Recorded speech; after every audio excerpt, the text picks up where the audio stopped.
किसाचू is here again. अब तक तो जेजे के सीजन 3 का एपिसोड 5 तो देख ही लिया होगा, तो ये भी देख लो, क्योंकि हम डिस्कस करेंगे डीप में एपिसोड को और उन पॉइंट्स को जो शायद तुम्हें थोड़े कंफ्यूजिंग लगे होंगे। एपिसोड का स्टार्ट जितना इमोशनल है एंड उतना ही वाइल्ड है। एक तरफ हमने खोया एक फादर फिगर को और दूसरी तरफ एंट्री हुई जेजेके के सबसे बड़े वाइल्ड कार्ड की, किंजी हकारी। एपिसोड के शुरू में हम फ्लैशबैक सीन में बेबी पैंडा को देखते हैं और फिर सीन शिफ्ट होता है मासामिची यागा पर, जिनके हाथ बंधे होते हैं और उनसे गाकुगानजी पैंडा के क्रिएशन का सीक्रेट पूछ रहे होते हैं, जो कि एक सेल्फ सस्टेनिंग कर्स्ड कॉर्प्स है with its own cursed energy.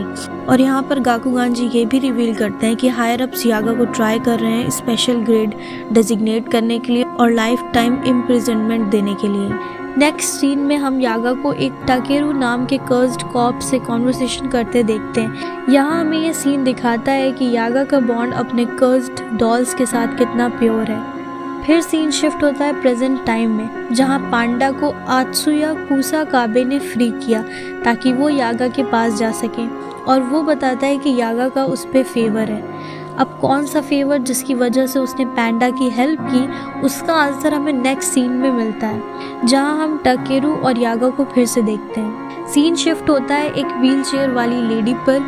ये लेडी कुसाकाबे की बहन है। उसका बेटा टाकेरू मर चुका था और वो डिप्रेशन में थी। यागा ने टाकेरू की सोल इन्फॉर्मेशन यूज करके एक कर्स्ड कॉर्प्स बनाया। भले ही वो असली इंसान नहीं था, पर उसने कुसाकाबे की बहन को जीने की वजह दी। इसलिए कुसाकाबे, जो यूजुअली सेल्फिश एक्ट करता है, उसने यागा का एहसान चुकाने के लिए पैंडा को फ्री करने में हेल्प की। कुसाकाबे को हम सब पहले भी देख चुके हैं। वो जुजुत्सु हाई का सेकेंड ईयर टीचर है, जिसको हमने सीजन 2 में शिबुया फाइट के टाइम देखा था, जो बार बार कहता था मुझे जिंदा रहना है। सीन फिर से अब वापस प्रेजेंट में शिफ्ट होता है, जहां गाकुगानजी अपना गिटार टेक्निक यूज करके प्रिंसिपल यागा को एग्जीक्यूट कर देते हैं। उन्हें एग्जीक्यूट करने का ऑर्डर हायर अप्स ने दिया था, उनको शिबुया इंसिडेंट का ब्लेम देकर, और इससे वो बच सकते हैं, पर उनको डिस्क्लोज करना होगा अपना ऑटोनोमस कर्स्ड कॉर्प्स का सीक्रेट, जिसके बारे में जानने के लिए गाकुगानजी स्टार्टिंग के फ्लैशबैक सीन में ट्राई कर रहे थे। उनको डर था कि ये पांडा जिसे और बनाकर अपनी आर्मी ना बना ले, पर उस टाइम यागा ने पांडा को बस एक म्यूटेशन कहा। उनके खिलाफ कोई प्रूफ ना होने की वजह से वो इस चीज में सक्सेसफुल नहीं हो पाए थे। इस इंसिडेंट से हमें गोजो की इम्पोर्टेंस जुजुत्सु वर्ल्ड में कितनी है वो पता चलती है। हायर अप्स ने यूटा और यूजी को भी सीक्रेट एग्जीक्यूट करने का ट्राई किया था पास्ट में, पर गोजो ने ऐसा नहीं होने दिया।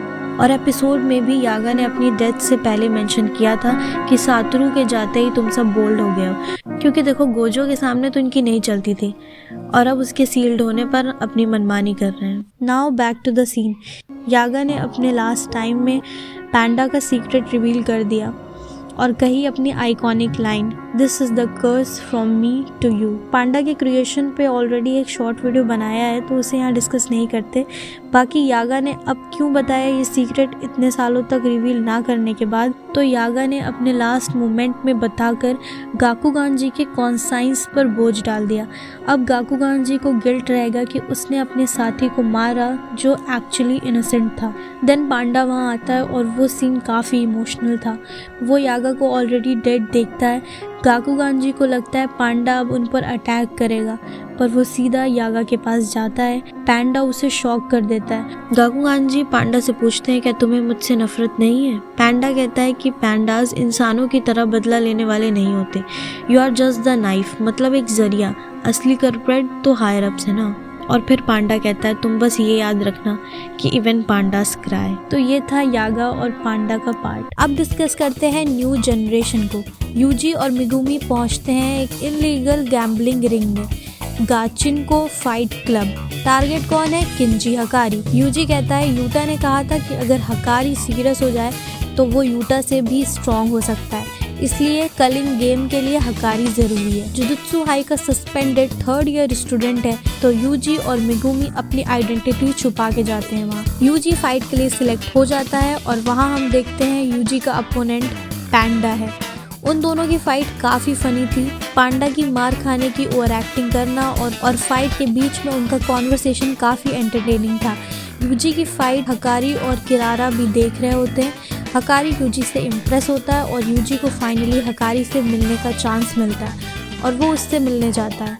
इसी बीच हम मिगुमी और पैंडा की कॉन्वर्सेशन भी देखते हैं। पैंडा उससे सिक्योरिटी गार्ड्स की पोजीशन, सीक्रेट कैमरास की लोकेशन शेयर करता है और यहाँ हकारी यूजी को बेसिकली लाइफ और गैम्बलिंग की फिलॉसफी शेयर करता है और उसे एक स्क्रिप्टेड फाइटर बनने का ऑफर भी देता है। तभी हकारी का फ़ोन रिंग करता है और एकदम से सीन इंटेंस हो जाता है और हकारी समझ जाता है यूजी जुजुत्सु हाई से है, क्योंकि जो फ़ोन रिंग करता है वो किरारा की तरफ से एक सिग्नल होता है कि कुछ गड़बड़ है।